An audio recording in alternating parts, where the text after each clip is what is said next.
It is springtime in the Midwest in the United States of America. The birds are chirping, the sun is shining, and the pollen is wafting through the air uncontrollably. So people like me with spring allergies are taking it right up the ass. On top of that, Tekken 8 Season 2 has released. And we're not going to get into that right now. However, I am going to talk about a controller that I use to play Tekken, particularly a controller that PhiDX recommended and a controller that he himself has also modded. I want to go through the mods that he did with his controller, how you can do them. I'm also going to go over what I did to kind of personalize the controller from there. I think that his template for his controller is awesome, and I kind of wanted to talk about what I did differently, so let's get into it. If you're unaware who PhiDX is, he is a Tekken content creator and streamer. Yes! It's over for you! No!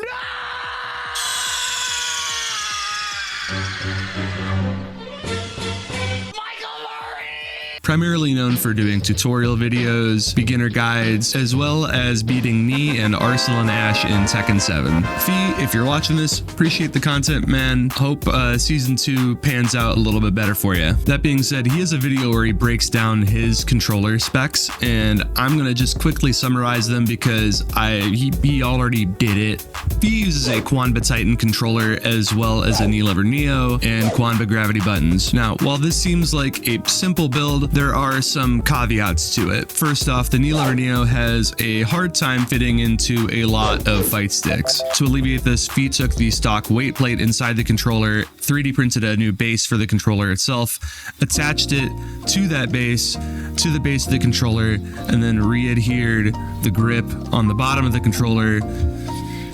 It's a whole thing. That being said, the benefit is that the knee lever Neo is an awesome lever, and this mod can be kind of circumvented around. I'm going to show you that later. I actually did this build myself, and I thought that it was pretty well weighted, and the Qanba Titan as a controller, it's pretty good. It's a mid-sized controller, so it fits on your lap or on your desk, and yeah, I like it. Phi doesn't mention this in his own video, but I do recall him mentioning this one time on his stream. There are some quality control issues in regards to the knee lever Neo and the grommets. If you're unaware, the knee lever Neo comes stock with a kind of knee tension grommet. It's like it's in between like a 30 and a 35. The issue is that there is some variance between each grommet. So what might be advertised as a 30 plus or a 32, I'm not sure what it says on the website. It might feel like a 25 or maybe even like a 40. In order to alleviate this issue, Phi mentioned that he bought a bunch of these grommets so that he could find the right tension for him. So getting his exact build is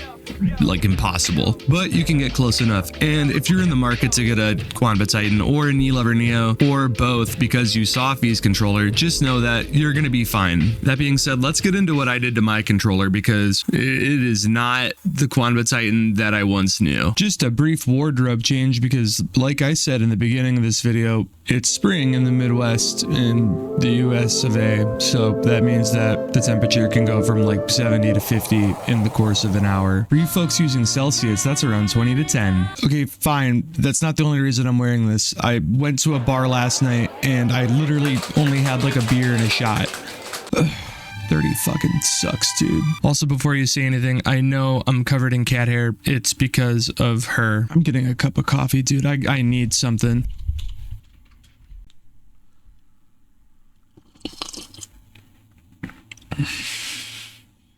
Fuck. All right, we're gonna start by opening this controller up and then talking about what I did to the base of the controller because this is where the main factor in fitting the knee lever Neo inside of it comes into play. The first thing you might notice is that the controller has a lot of dust in it, and that's because I've used it a lot. I've opened it up a fuck ton. Honestly, I think that this is one of the biggest drawbacks to this controller is that I have to unscrew it every time I want to get into it. Qanba, where's the Dragon 2, man? I need that clamshell design. In order to fit the knee lever Neo in, like I said previously, you have to take out the metal weight plate that comes stock inside the controller, and you could just end up removing it, or you can replace it with what I have inside here, which is kill mat. Kill mat is used in the automotive industry to deaden the sound in cars as well as in mechanical keyboards. It adds a bit of weight as well as giving it a thocky sound.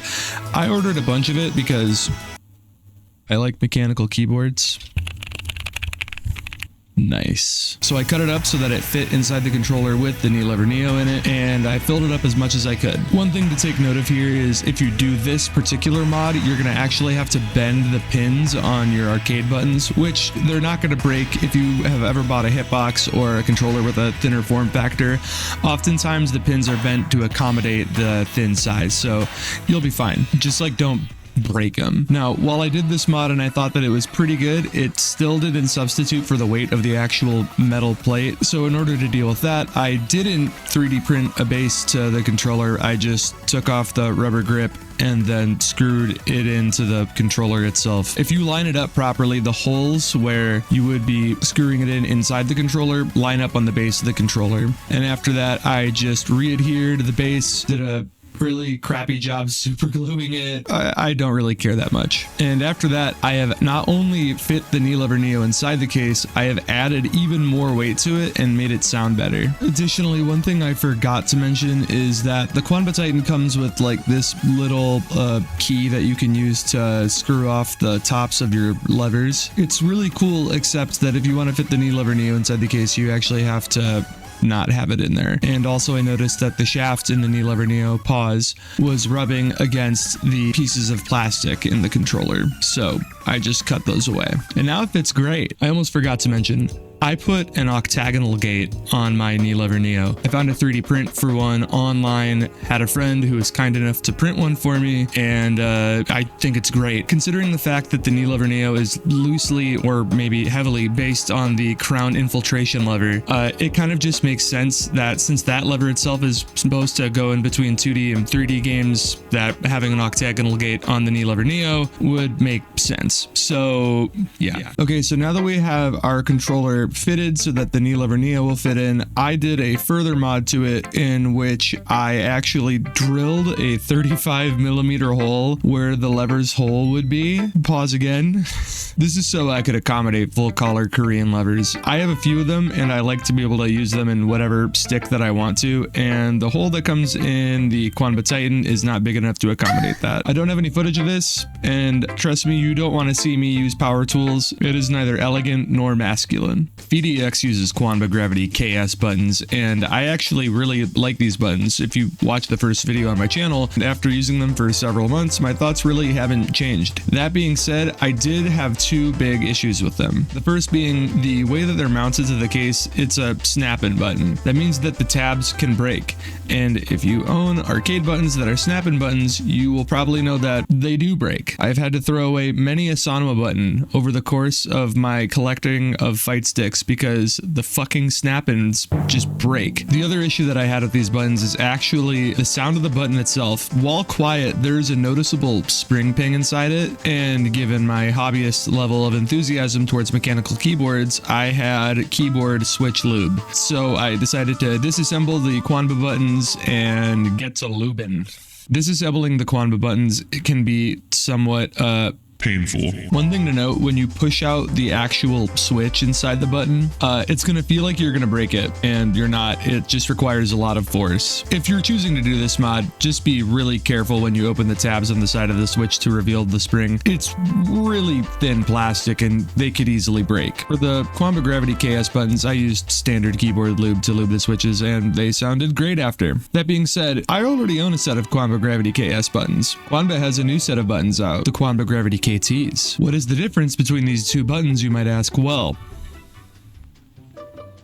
the difference between these two buttons is the fact that the KT buttons have an adjustable throw distance. There are 3 settings on these buttons. You can do 1, 2, or 3. 1 being the shortest, 3 being the longest, 2 being a medium in between the two. As to whether or not this is a meaningful upgrade from the Qanba buttons, it's kind of a gimmick to me. I would have rather just had the switches lubed and had the buttons feel a little bit smoother. That being said, like, it's a cool function if you want a really short throw arcade button, but you also want it to be silent. However, just like on the Qanba Gravity KS buttons, there's snap-ins and there's a spring ping. So I had to open them up, lube the springs. Second verse, same as the first. And after doing all these mods, I think they're okay. I think they're fine.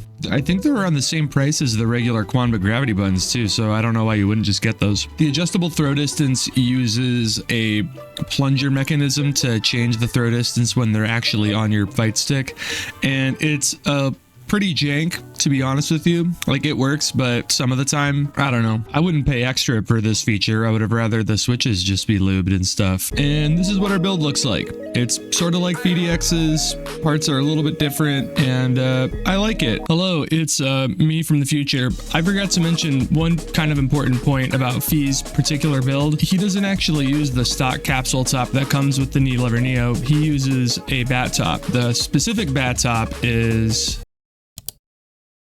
I use an IST bat top. Hey, thanks, man. We can finish this video now. Speaking of finishing the video, let's end this with a playtest and see how this thing drives.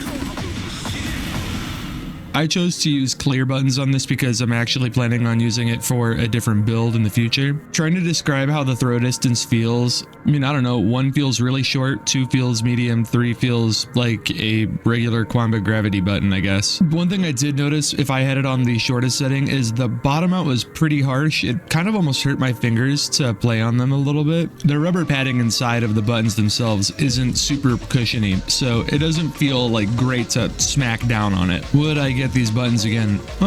Maybe. I've kind of converted most of my arcade buttons to gamer fingers at this point because I like how they feel and sound. Now, while I could just end the video here and say, that's the build, thanks guys, let me soapbox for just a second here. Part of the joy of modifying your arcade controllers is really fitting them to fit your own personal preference. Finding out how all of these different parts feel, particularly with Korean levers where it feels like every single part contributes to the whole that is how the lever feels. I could talk about Korean levers for hours, and I'm probably going to in a future video, but if you're curious, you should go check out Alex Nostalgics on YouTube or Immortal Soul.